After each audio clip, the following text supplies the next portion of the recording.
लोकसभा चुनावों के नतीजों के बाद अखिलेश यादव का जोश बहुत हाई है। इसकी दो वजहें हैं। पहली तो ये कि एक लंबे समय के बाद समाजवादी पार्टी की बड़ी जीत है और इस बार एसपी के 37 सांसद जीते हैं, और दूसरी बड़ी वजह यह है कि इस बार समाजवादी पार्टी ने अयोध्या में बीजेपी को हरा दिया है।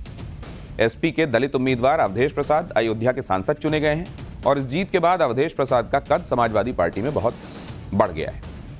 यही वजह है कि अखिलेश यादव संसद में अवधेश प्रसाद को विशेष सम्मान दे रहे हैं। सदन में उन्हें अपने पास बिठाते हैं, सदन से बाहर आते हुए उन्हें सहारा देते हैं। लेकिन इसी बीच अयोध्या की जीत से उत्साहित अखिलेश यादव ने ऐसी बात कह दी है जो उन्हें बहुत भारी पड़ सकती है। अखिलेश यादव ने अयोध्या के सांसद अवधेश यादव को अयोध्या का राजा कह दिया। माफ कीजिए, अखिलेश यादव ने अयोध्या के सांसद अवधेश को अयोध्या का राजा कह दिया और इस बात को सुनकर सबको हैरानी हुई, क्योंकि अयोध्या का राजा तो भगवान श्री राम को माना जाता है।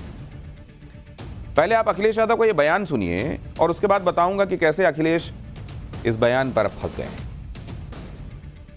लोकतंत्र रक्षक सेनानी आइए, लोकतंत्र रक्षक सेनानी ये खड़े हमारे साथ, अवधेश जी राजा अयोध्या।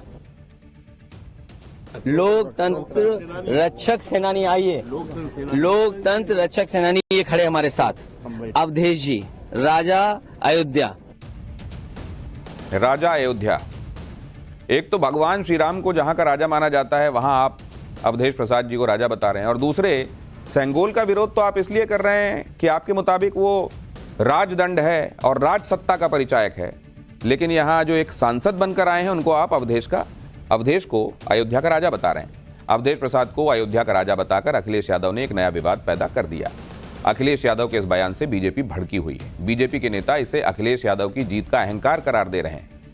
बीजेपी का कहना है कि पूरी दुनिया भगवान राम को अयोध्या का राजा मानती है और ऐसे में एक नेता अवधेश प्रसाद को अयोध्या का राजा बताकर अखिलेश यादव ने करोड़ों हिंदुओं की भावनाओं का अपमान किया है। पहले आप भारतीय जनता पार्टी के सांसद रवि किशन का यह बयान सुनिए।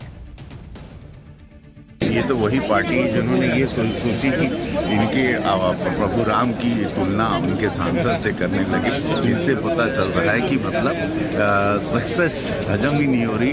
अब सोची कि ये तुलना इनसे प्रभु राम की तुलना अवधेश जी इनसे करने लगे, तो आप इससे तय कर सकते हैं कि इन्होंने शुरू होते नहीं बोलते, शुरू नहीं हुए कि खत्म हो गए। लोकसभा सत्र शुरू होने के बाद सोशल मीडिया पर अखिलेश यादव और अवधेश प्रसाद के वीडियो बहुत वायरल हो रहे हैं और इसमें सदन के अंदर अखिलेश यादव ने अवधेश प्रसाद को अपने साथ बिठाया हुआ है ताकि सियासी रूप से यह सिंबॉलिक मैसेज दिया जा सके कि समाजवादी पार्टी ने अयोध्या में बीजेपी को हराया है। इसके अलावा सदन के बाहर भी अखिलेश यादव अवधेश प्रसाद का हाथ पकड़े हुए नजर आए ताकि मीडिया का अटेंशन भी अवधेश प्रसाद पर बना रहे। इन तस्वीरों को देखकर बहुत से लोगों को समाजवादी पार्टी के सीनियर नेता आजम खान की याद आ गई। एक दौर था जब अखिलेश यादव के साथ आजम खान दिखाई देते थे, लेकिन अब आजम खान जेल में है और उनकी जगह अवधेश प्रसाद ने ले ली। दरअसल राजनीतिक विश्लेषक ये मानते हैं कि अयोध्या की जीत के अखिलेश यादव के जातीय समीकरण वाली रणनीति ने वहां पर काम कर लिया और इसीलिए वो आने वाले चुनावों तक इस जातीय समीकरण को बनाए रखना चाहते हैं। इस समय अवधेश प्रसाद समाजवादी पार्टी का सबसे बड़ा दलित चेहरा है और इसके पीछे के कैलकुलेशन को भी समझने की आवश्यकता है। 2019 में बसपा के साथ गठबंधन के बाद भी अखिलेश यादव को उतने दलित वोट नहीं मिले जो 2024 के चुनावों में मिले। समाजवादी पार्टी ने यूपी में दलितों के लिए आरक्षित 17 सीटों में 14 पर उम्मीदवार उतारे थे। इनमें से 50% यानी 7 सीटों पर समाजवादी पार्टी के उम्मीदवार जीत भी गए। पहली बार लोकसभा में समाजवादी पार्टी के 8 दलित सांसद पहुंचे।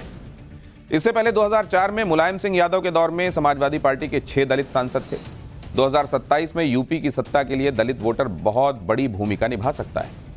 इसीलिए अखिलेश यादव अवधेश प्रसाद के जरिए दलित वोटर को साधने की हर कोशिश कर रहे हैं, लेकिन अवधेश प्रसाद को अयोध्या का राजा कहने वाले बयान से सनातनी हिंदू की भावनाओं को ठेस पहुंची है।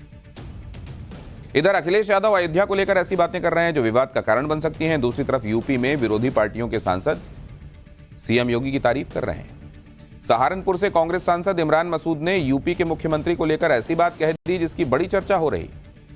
एक मुस्लिम सांसद अगर योगी आदित्यनाथ की तारीफ करे तो चर्चा होगी।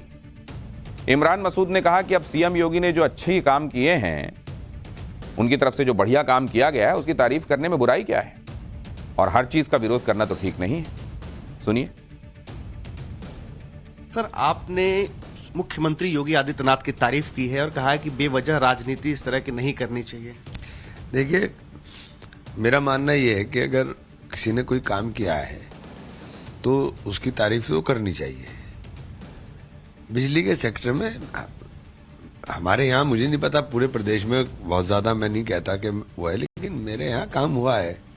अब जब काम हुआ है तो मैं कैसे इनकार कर दूं कि नहीं हुआ। हर चीज की बुराई करना या हर चीज के ऊपर विपक्ष होने के नाते हमें सवाल खड़ा करना, ये मुनासिब मुझे लगता नहीं, इसलिए मैंने बोल दिया। इसमें पता नहीं इतना लंबा चौड़ी बात क्यों हो रही है।